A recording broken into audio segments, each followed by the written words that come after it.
Hey folks, welcome back to Mark Kelly Farm. We're going to do our garden tour. It's been a little over a week, but we'll show you what's going on out here. We've been canning and picking for 2-3 weeks now, going like crazy. And we're finally getting a handle back on the weeds out here. But we'll show you what's going on. The stump guy has still not showed up. Story of my life. The apples are not quite ready yet, but we got a whole bunch falling on the ground. I don't know if the tree's kind of naturally thinning itself or they're just a really tart apple. But I'm going to let them go just a little further. They're still nice and firm on the inside, so I think they're okay. I bush hogged all this out here, including the asparagus. It was done, and we just bush hogged it down. And next year we're going to keep a mow strip in here all the way around the garden, so we can run the Toro mower, the zero turn, all the way around the garden, give us a good walking path around the garden, and it gives us a good border where we can weed spray along the fence here and keep that down. We got the potato row here. We've just been digging potatoes as needed. When we run out in the house, I come out and dig up another plant. However, talking with Kelly, I think we're going to come out and dig them all up. That way we can get this lamb's quarter taken care of. Some of it's wanting to go to seed, so we need to keep that from happening. The other end, the peppers, let's go show you instead of making you look down there. Our little pepper patch here, we've been harvesting lots of peppers. This was a rainbow bell pepper mix. So we've had some yellows, some greens. We haven't let any mature to go to red yet. A lot of the greens will go to red if you just let them mature. We had some purple ones in here. It's a pretty neat mix, but we've been having fajitas and stuff like that, so we've been using them. But there's more coming on in there. We haven't got them all picked. And then our jalapeno patch here needs to be picked again. We've got plenty of peppers on it. So Kelly's going to make some pico and do some other stuff with them. I want to make some like a cabbage dip with the jalapenos in it and maybe a little bit of shrimp. It's really good. We pulled out the yellow squash this morning, so I got to come in here and take care of these weeds. I'm putting on some water right now. I watered most everything the other day with the exception of the tomatoes because they're looking okay. They're not showing any signs of leaf curl or anything like that, but over here on the determinate side, showing a little bit of stress over there. So I'm going to put a little bit of water on. I've been trying to keep them from splitting, so I've been holding the water back from the tomatoes when the other stuff needed it. But these are all the indeterminate tomatoes. They're just now starting to turn red. You can see a little red one down in there. Kind of orangish red. Probably be ready tomorrow. But we're waiting for all these to get ripe. There's loads of tomatoes on these vines, so we don't have a shortage. So down on this end is kind of a crime scene from earlier today. This is where that bush cherry tomato was, and tasting them, I really did not like them. Way too much pulp, and they were way crazy acidic. So I came in here today and I ripped these out. And I know some of you are going to cringe when you see this, but I'm just not going to put my effort into something I just do not like.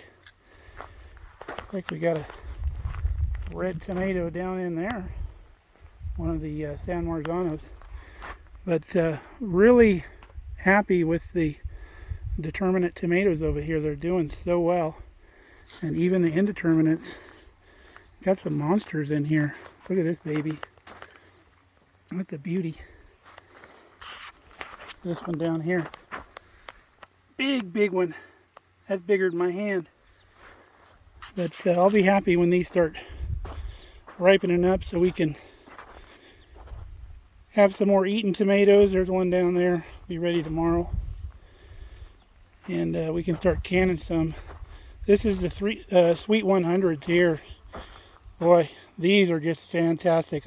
We love these Sweet 100s.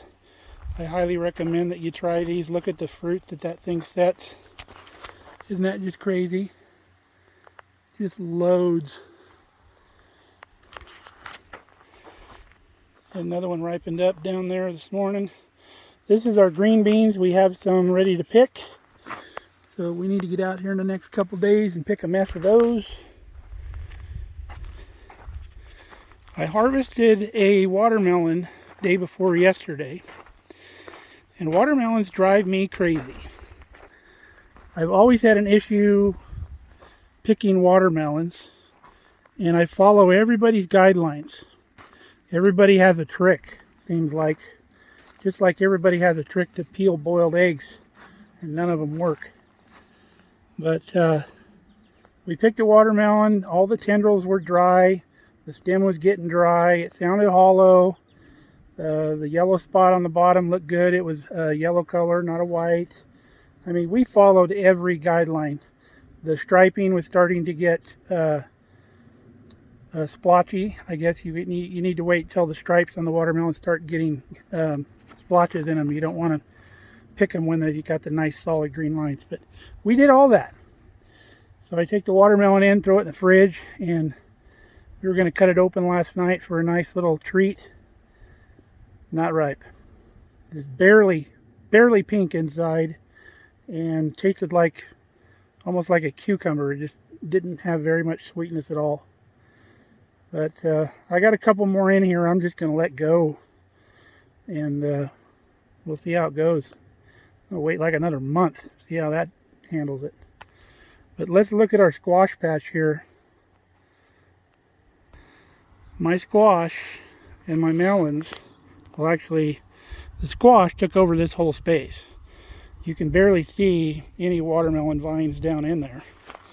But the acorn and butternut squash, I'm going to have to give those a lot more room next year. You can see they're climbing the fence over there. And they were clear out in the yard almost to the apple trees. I've been mowing them down because there's plenty of squash. You can see the acorn squash down in there.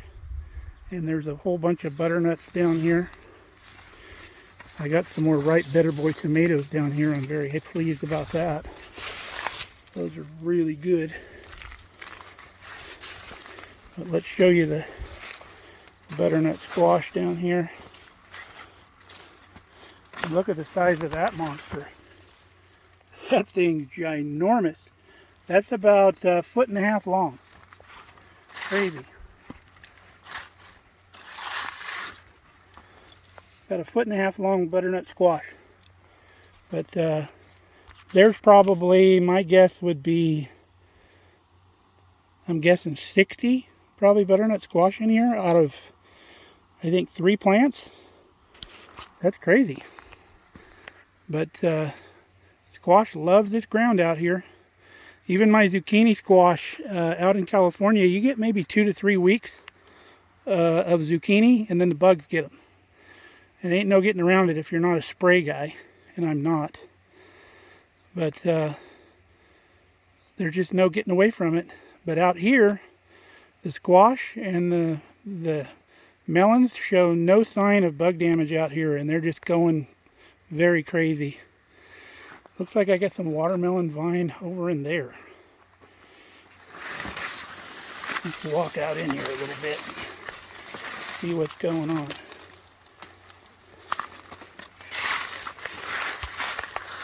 Yeah, there's kind of a melon vine in here, but I don't see any watermelons. There's supposed to be some Crenshaw melons in this area. They were planted from this stake here to that stake there. But like I said, these butternut squash just choked everything out. So I don't see any melons in here at all. It's all butternut squash.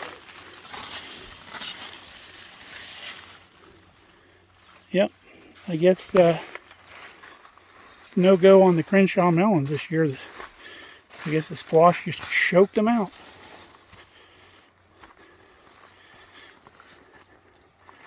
This is the other side of the tomatoes over here. Crazy, crazy. But those are the ones that were showing a little stress down there. So I got some water going on right now. But we're only going to give it a few hours, because those emitters are like 12 inches apart in that drip tape, and they do like a gallon an hour each one. So we don't want to put too much on. I've laid down the corn, the 2 rows that were next to the tomatoes, so they can get more sun in there. I'm leaving these standing because Kelly likes to use corn stalks for fall decoration. So these are all hers over here. The corn is all picked. We got what we need in the freezer, and the birds got the rest. The birds came in here and they just shred the top of these ears. You can look at that. They just sit on there and just peck at it and shred it right out of there. And I know it's not other animals like raccoons or anything like that, because raccoons make a lot bigger mess, and I saw a bird in here doing it. They just tear a strip off at a time until they get down to the kernels, and then peck all the kernels out, and then they tear another strip off. But look at that beauty there. I'm going to be tomato rich here pretty soon, as they say. I got squash hanging off the fence over here. There's a butternut. There's an acorn in there. This squash kind of trellised itself over here. I didn't do anything with it. It just climbed right up the fence. So we'll have to remember that for next year. Maybe we'll just put a trellis where the butternut and acorn squash are. I didn't throw that over the fence. That just grew like that. Insane. So Kelly had her day off during the week off today on Friday, giving her a 3-day weekend. She gets a day in the middle of the week every week because she works 4/10s. So tomorrow, we got some work done today, but tomorrow we're going to be taking this dead bush out of here. We got to do it kind of gingerly because there's a metal cage around that. So we're going to have to kind of be real careful sawing that out of there. But we think this bush is going to go too. We're not happy with it. Kelly's chicken coop is going to go here where this grain bin was. And then we're going to use this brick that's in here for predator protection around the outside perimeter of the chicken yard. So if they try to dig underneath the fence, that brick will fall down in the hole. So that's what Kelly's planned for all that brick. But yeah, these bushes here are going to be gone tomorrow. And we have another project coming in here soon. We had a couple give us a windmill tower. One of our neighbors down the road had one just laying on the ground. It's still all together. About a 25-30 foot tower. And Kelly's always wanted a windmill on this place since we've been here. So we're going to put up a windmill. We have the tower. It's going to go, I believe, right here, kind of behind where this bush was, here in the corner near the barn. We've got to be careful because our power line's up there, but I think we can get it back far enough.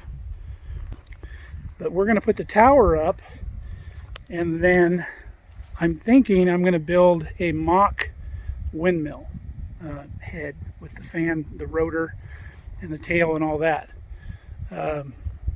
I can do it. It doesn't seem like it's going to be very hard, and it's going to be a whole lot cheaper than buying a real windmill gearbox and rotor.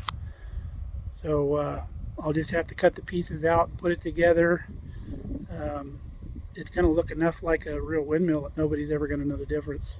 And 50 years from now, somebody's going to come take it down wanting the gearbox and the motor, and they're going to say, hey, this thing's fake, not even real. So this little wild cherry doing real well. We pruned the middle out of it, so it's making a nice little tree. That's what you need to do with your new trees, is cut the stem down about halfway between your knee and your waist, depending on how tall you are. And then all those secondary limbs will start growing, and you'll have you a nice shaped, good sturdy tree. You can see this wild cherry spreads like crazy. So we have, it spreads from the roots. So all where the old roots were, it's still wanting to come up, but we mow around it and keep it down. If you remember, this was a gigantic mess, crazy thicket of wild cherries here, and it was full of metal and wire, and it was crazy to get all that out of here, but we got her done. But now we got one nice little tree there, and that's the way we want to keep it. The grapes got some weeds growing up in them because I don't want to weed spray over here next to the grapes and kill the grapes. But these are the Concord grapes. They're getting really big. If you know about Concord grapes, they got to turn deep purple. Then we got the red Swinson here. There's grapes inside in there that you can't see, but they're in there. I'm trying to remember the name of this grape. I wrote it all on the crossbars. Let me see where this one's at.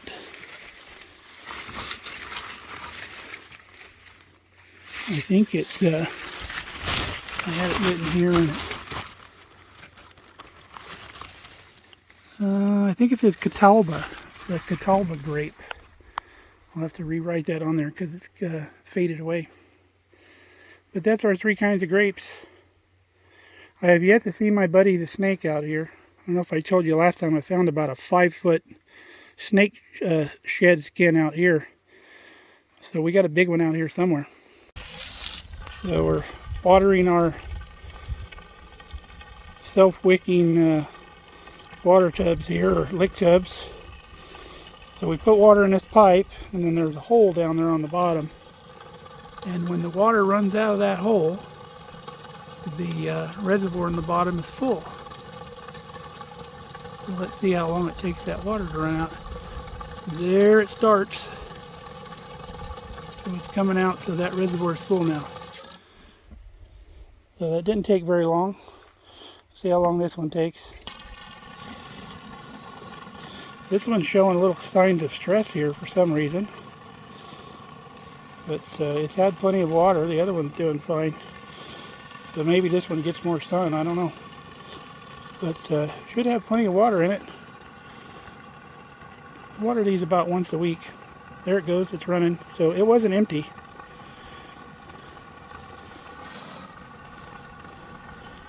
Let's give this one a little extra shot. Let's put this on a nice little gentle shower. We'll give it some extra water.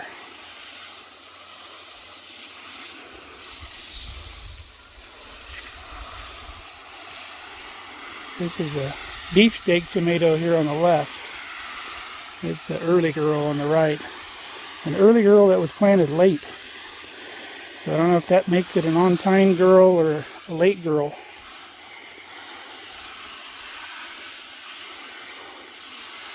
So that ought to be a good enough extra shot. So let's take a look inside the greenhouse here. The fan just went off. It's pretty warm in here during the day. But the greenhouse tomatoes are doing pretty good, even though it gets crazy, crazy hot in here. 110, 120 degrees sometimes, depending on the day. But we have tomatoes on these plants, and all I do is keep these trays watered. About every 2 days, you got to fill those trays up. This one here's got a little bit of leaf curl, because that pan was dry about an hour ago when I put water in it. But we got a tomato here starting to turn colors. So my goal with these tomatoes is when the weather starts cooling off, it'll stay warm in here during the fall cool season. So I'm going to try to extend my tomato harvest to where we can grow them a lot longer into almost the winter season inside the greenhouse. And if I want to get real crazy, I can take these lick tubs, put them on a dolly, and put them in there too if I wanted. So let's go see what we've been doing over here. Where you been? We're almost done out here. Still haven't finished the fire pit, but it's going to be the season here pretty soon where it starts getting cooler. We may want a fire in the evening, so it'll work even if I don't get it finished. But that's kind of, once the garden starts petering out, kind of our project. We've been taking the flowers off of these herbs, keep them from bolting. Once the tomatoes are good and ripe, we want to take some of this basil and put some of that in our canned tomatoes. So give us a little kick of flavor in there. Kelly's mulched the rest of the way around the grain bin back here. She's going to be planting some more flowers. I mentioned to her today that maybe transferring the rhubarb over here, because we're already driving around the grain bin, so it won't hurt to have the rhubarb up against something. It'd be better than where it's at. And guess what? We started our grain bin project today. I'll take you inside here, see if the lighting holds up. So you can see we started setting posts. We've got 4 posts in place, and we got 4 more to do. And these are just 4x4 pressure treated posts, 10 feet long. And we're putting them 2 feet in the ground and concreting them into the ground. We have to wait on the ones here in the back because there's a power line going from the well to the house, and it goes somewhere in this area. So I have a guy coming out Monday with a locator, and he's going to locate where that wire is, and we'll mark it with marking paint on the ground, and then we can see if all of our posts are going to clear that wire. And then this thing will be done. We put the concrete in holes already. It's already got moistured up. This one here is pulling a little more up. But I mounted it up so the water can't stand in the hole and rot the post off. You always want to put a mound of concrete around your post. So if water gets there, the water will shed off. But there's going to be probably 3 inches of concrete in here on the floor. So we won't have that issue, but I'll still, when we pour that concrete, I'll probably mound some up around the poles just in case, because in the winter we'll get moisture in here. If it rains and snows, the snow will blow in here. So we don't want our posts rotting off. Our naked ladies came up again. If you remember, they put up a real bushy green plant, and then the plant kind of dies off. And you think it's all done, and you're like, wow, that wasn't really nothing. Well, then maybe a month or 2 later, once all the greenery and shrubbery is gone, you get these shoots that come up. No foliage, just these shoots that come straight up out of the ground and have these pink flowers. They're starting to peter out now. They were a lot prettier the other day. But we thought we had them all gone or they died or whatever, but then they shot these things up like crazy. The clematis is tapering off. It was blooming again, but it's starting to taper off too. Now this tree over here by the garbage bin, that is a cherry, meteor cherry. And we're going to put it where that peach tree died out on us. So we'll have a nice cherry tree there. That was the last fruit tree they had at the garden center other than apples, and we have 4 apple trees already. So next year, if the stump guy shows up, we're going to make an orchard out there, kind of along the line where the fruit trees are now. We got a couple more to go in there. We got a couple stumps that need to be ground out. And then on the other side of the garden where I keep showing those big stumps, we're going to continue that line of fruit trees where those 2 big apple trees are. We'll stay on that line and we'll come down and continue that line down, make that a nice little fruit orchard back there. But I'm going to do strip spray like we did out in California, where down the row of the tree you have a clean strip right down the row of trees, so you can mow down next to them with no problem, and you're not hitting your drip hose and all that other stuff, and you have a nice little strip. So that's what we're going to do with both sides of the garden with those trees. and then I'll just bury the hose up to that point to where we can mow all the way around it, but as we're mowing down the row, we'll have that clean strip. Now those flowers out in the back corner, they're still booming back there. They really like it, and that's a really nice area that Kelly made back there. We love these wind chimes out here.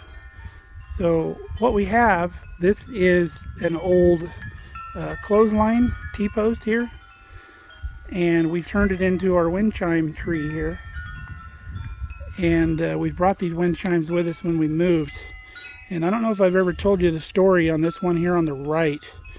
That's actually made from pipe from my grandfather's dairy farm out near Los Banos, California. That stainless steel pipe from the dairy, and my uncle made a wind chime out of that. So I thought that was kind of cool. Kelly's been taking good care of her little rose garden up here up front. All of these roses have a story behind them. Talking to the original owner, they were purchased for special events and stuff. So they're not going anywhere. We're keeping them because they're special plants. If you remember this weird bushy thing that was right here, we made it go away because it was way too much here in this corner. The lavender up there in that cloth pot is doing really good. We're going to get some lavender off that. That's an edible lavender. This stuff here is all going to go away. I think we're either going to do grass right up to the driveway, or we're going to put some lower stuff in there, maybe make an actual flower bed out of that. This rose down here, however, we're going to have to transplant because we don't want to lose that, because there's a story behind that one too. One of these days when the previous owner, Leland, comes out here, I need to write all this info down. Kelly's probably got it all committed to memory, but we got some weeds in here too. I'm probably going to come in here next time I mow and just mow all this down, with the exception of the roses here. We got out here the other day and we graded the driveway with the tractor. You can see it looks much better now. If you remember, we did the weed spray on the driveway, so I had to let those weeds decompose down and dry up to where I could go through with the tractor, and those little things just popped right up. So you can see what we did. I used the landscape rake on the 3-point. I have like a little landscape rock rake, and just went around through here, and it popped all that stuff up, and anything that was big enough to catch, it caught. And then I kind of left it out there on the edge of the road, anything that picked up, and then just kind of scattered it out. The strawberries, we've been picking lots and lots of strawberries, and I tell you what, I know I've mentioned it before, but those little red rocks down in there work miracles. The birds have left these alone completely. They come in here and peck those hard rocks, and they don't like it, and then they just leave them alone. But we picked a couple handfuls of berries out here the other day. We couldn't even eat them all, so I don't know if you saw that video. We made that little tiny batch of jam. You can do that with very little fruit. All these peonies, next time I mow, I'm just going to mow all those down. And then Kelly wants to dig those up and put them along the fence. I have some 2,4-D I need to spray out here and get all this stuff, because the 2,4-D doesn't kill your grass, but it kills all the broadleaf weeds. And then right here we have a bunch of dandelion, and there's so much dandelion out on the rest of the property for the bees. I'm not too worried about getting rid of this little section here, but there's some other areas in the grass where there's some broadleaf. Over here underneath this tree. This tree is going to go away this winter. Once the ground freezes, I'm going to knock that tree down and get it out of here. All it does is collect in our gutters and make a mess. The lilacs down there didn't do much this year. We didn't see really any flowers to speak of. So we're going to fertilize those up, figure out what they need. Maybe they're lacking something, and get those to bloom, because we both like lilacs. And there's some more stumps for the stump guy whenever he shows up. This tree here, we're going to prune some of the dead stuff out, or the bush. It's like a pom-pom bush. Weird place. I don't know why it's so close to this tree. Things were just kind of planted willy-nilly, some of it. So we'll deal with it for now. Maybe someday it'll go away. I don't know. But we've got this rose here, the Hallie rose, the Nelson rose. I've got transplanted over to here. You can't see it because there's weeds around it, but it's got a good start and it's doing really well. And we're going to let that grow here on the end of the post because it's kind of a better place because you're already mowing around this spot. And then that's just kind of out in the middle of nowhere. So once that rose gets established, we'll take this one out. We're not too afraid of losing it because there's another one with the clematis over there. So we still have a duplicate. Let's go take a look at Kelly's sunflowers. So she's still got quite a few zinnias out here, and some of the sunflowers are mature, and the birds are already going after them, and squirrels are always trying to drag them down. You can see there, those are almost mature there. But they're doing well. We got some others that aren't quite open yet. That one down there is literally 10 feet tall, easily, and it's probably still growing. But we got some of the heads almost ready to harvest. And lots of zinnias, beautiful zinnias out here, all different colors, and some weeds. But this Nebraska ground grows everything well, even the weeds. So if you remember, I told you I planted wildflowers all out in here. And because we disturbed the soil, all these weeds came up. But the wildflowers did sprout. There's wildflowers in here. There's quite a few. There's some purple, some white, lots of different colors down in here. So I don't want to mow all this down yet. I want those seeds on those flowers to get mature, mature enough to reseed. This stuff here has the yellow flowers on it. We call it the devil's watermelon because it's got kind of a watermelon leaf, but it's got these burrs. But look at this. There's some purple flowers down there. I forget what this is called. It's like a black-eyed Susan almost. But look at that one. See, that one's going to have a lot more blooms on it. So I want to let this go, even though a lot of these weeds are going to go to seed too. But I want these flowers to reseed. They're all perennials. It was a perennial mix that I bought. So you can see more of the flowers down in here. Get quite a few of them come up. There's whites and purples and the daisy looking things. So they're in there. But once all those are mature, we'll bush hog all this down like we do over there and over here. And hopefully those flowers get kind of a head start next year and outgrow the weeds. But we'll figure something out. Even if we got to keep bush hogging this down and replant the flowers, whatever. Every place I keep mowed, it seems the broadleaf goes away. Because a lot of the broadleaf is annual stuff. So if it doesn't go to seed, it doesn't reseed for the following year. So everywhere that I've mowed, you don't see the broadleaf. When I let this stuff grow up, it all looks like nice, pretty grass like that. That's all been mowed before over there too. But up in the back, beautiful grass, tall grass like that over there with no broadleaf in it. So I think if you keep it mowed down, the seeds don't reseed, and you'll get less and less every year. Got a nice little sunset going on over there. Love the sunsets in Nebraska. You can see the light out there over the corn. Beautiful.